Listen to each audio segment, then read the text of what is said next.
My name is Michael Gabbianelli, and welcome to another episode of Tech Talk Tuesdays. In today's episode, we are going to be talking about footwear in the mountains and what we can wear to keep our feet comfortable, dry, and get the job done when we're doing stuff in the mountains, like climbing a mountain or just traveling up to a climb or going for a hiking trip.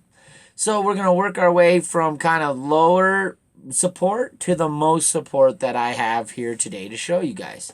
So the first shoe I'm going to show you is actually a shoe, and this is what they call an approach shoe. And so as you can see, this shoe is pretty beefy leather exterior with Gore-Tex. So it also keeps you dry and allows your feet to breathe. You notice it's got a nice big rubber rand here. And if we look at the bottom and we look at the tread of this shoe, we can see it's got Vibram soles, some pretty nice hiking tread. And in the front, we can see it's almost a little bit like a climbing shoe. See how we have this, what we call rand, which is a piece of rubber. It's what we call a climbing rand, and that's going to help let you climb on rocks. And so the approach shoe is a great trail option for approaching a rock climb. They make a number of these. This is the GTX, which is one of the shoes that Scarpa makes. I really think they're great and comfortable, a little bit sturdier. But this is a great trail option if we don't need full ankle support because we're not carrying a lot of weight and we just want to have that really nice tread and that nice waterproofing on the shoe. So that's what we call an approach shoe. Again, there's a lot of different kinds of approach shoes out there. Scarpa is just one of the brands and one of the styles this is just one of the styles of approach shoes that Scarpa makes. They make some that are more for the climbing area and some that are more for the hiking area. This is a great in between, however. So kind of a sturdy hiking shoe, waterproof, and really nice, good rubber soles. But as you could tell, no ankle support on this shoe, right? And so the more weight we start to carry, the more we want to support that ankle so we don't hurt ourselves while we are hiking.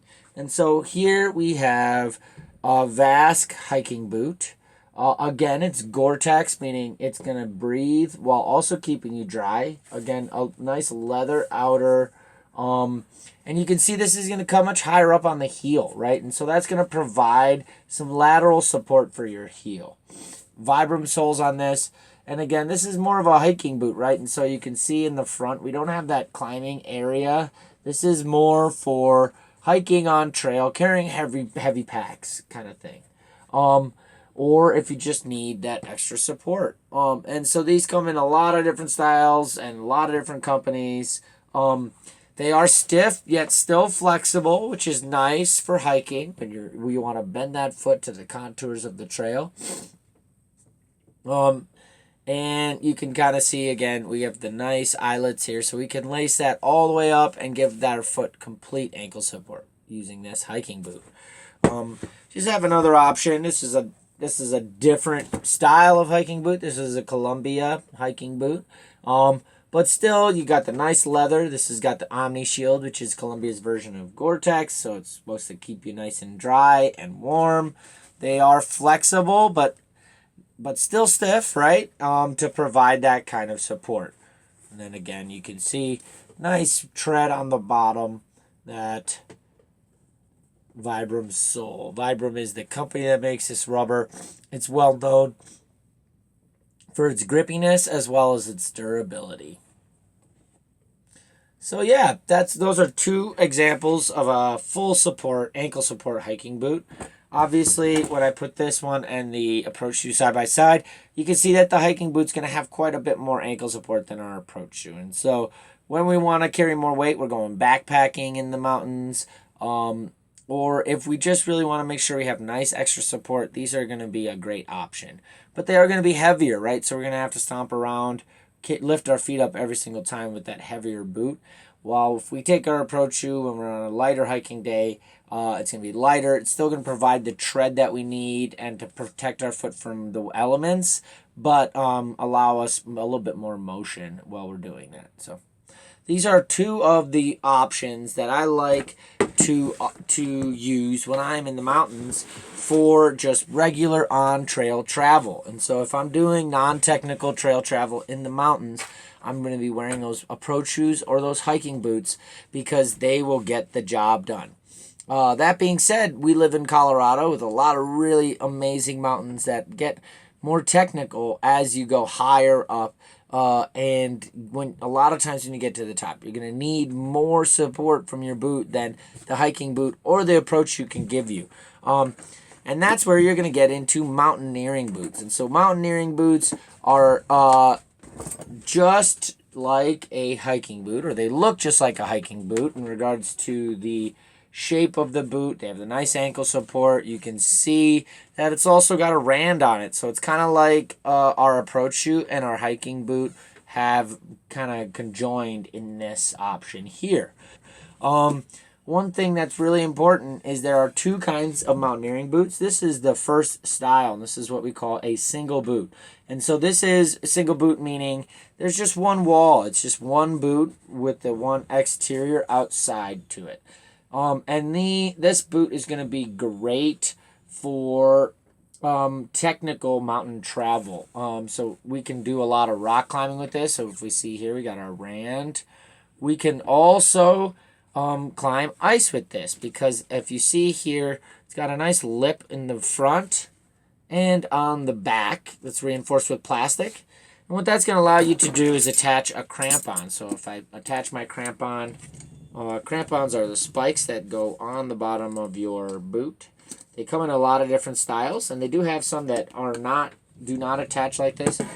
But these are the best style of crampon. If you're going to be doing a lot of climbing, you want a pneumatic crampon, as they call it, and that's going to snap right onto that mountaineering boot. So again, mountaineering boots, very, very technical piece of equipment. It's going to have a lot of that ability for you to attach those crampons so you can climb ice and snow. And one last thing to mention about the difference between a mountaineering boot and a hiking boot, this boot and say this boot, is the stiffness. So if you saw here, I really can't bend this boot in half, because right here inside the sole there's going to be a metal or carbon fiber shank. And that's actually going to keep this boot from bending. And so it gives you a platform when you're kicking steps into the snow or the ice. It gives you a platform to step on with your foot. So the mountaineering boot's going to be much stiffer than our hiking boot, which I can bend. And that's going to be great for the climbing aspect, but the on-trail aspect, it's not going to be great. So for our long backpacking trips, when we're not be doing a lot of technical climbing, this is going to be overkill, and you're going to hurt your feet because of how stiff that sole is. So again, having a better boot is important, but at the same time, using the appropriate footwear is the most important thing. So no matter what, with everything we're talking about here, we want to make sure that the boot we choose, if we're going for a mountaineering boot or a hiking boot or an approach shoe, we're choosing something that fits our foot right, that's comfortable, and that doesn't cause any blisters or pain. So even if this boot here is the best boot you've ever seen, but it doesn't fit your foot right, you're going to want to find a boot that does fit your foot right. One thing just to show, this is what we call a BOA system, and this is not unique to mountaineering boots. They also have them in hiking boots, snowboard boots, ski boots. Pretty much it's a lacing system so that you don't have to actually use your hands for the laces, and it can tighten these laces down all on their very own. So that's that on that VASC. Again, this could be on any of our boots here. This particular design just happens to have that system built in. All right, and then last but not least, we have our last mountaineering boot option, and this is what we call a double boot. The double boot is going to be the highest level, one of the highest levels of mountaineering boot that you can get to. They do, again, come in a lot of different styles, shapes, colors, but what you can see here is like a ski boot. It actually has a liner boot that goes inside of it. And then on this outside, I have a hard plastic boot that actually provides full support all the way through the ankle. So it's not quite as stiff as a ski boot, but it's pretty darn close. And so that's going to provide us even more insulation, even more support than our single boot. And this is going to be the type of thing that you're going to take for some really big mountains. And so when you're spending a lot of time in the cold with a lot of weight, climbing snow and ice, these are the boots you're going to want to get, those double boots. Again, really, really, really stiff, won't bend, and it will take a pneumatic crampon. And so I can put that rand here, put this on the back like so, and then snap it into place.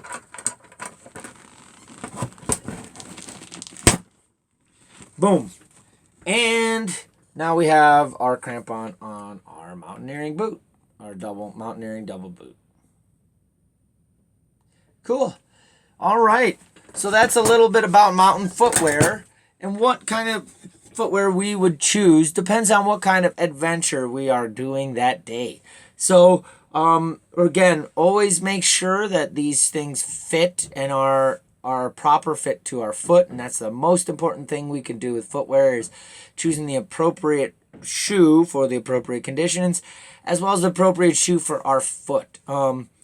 Also, just be aware a lot of these are stiff and hard boots, and so there might be a break-in process for some of these boots. And so we always want to make sure that we're testing our boots in a controlled environment, like going on a small hike, before we go on a really long hike with those same boots. So make sure that those boots will get the job done, and we're not putting ourselves out in the middle of the woods with, shoes or boots that won't fit or work properly. So always make sure we're taking those steps, and we'll see you out on the trail.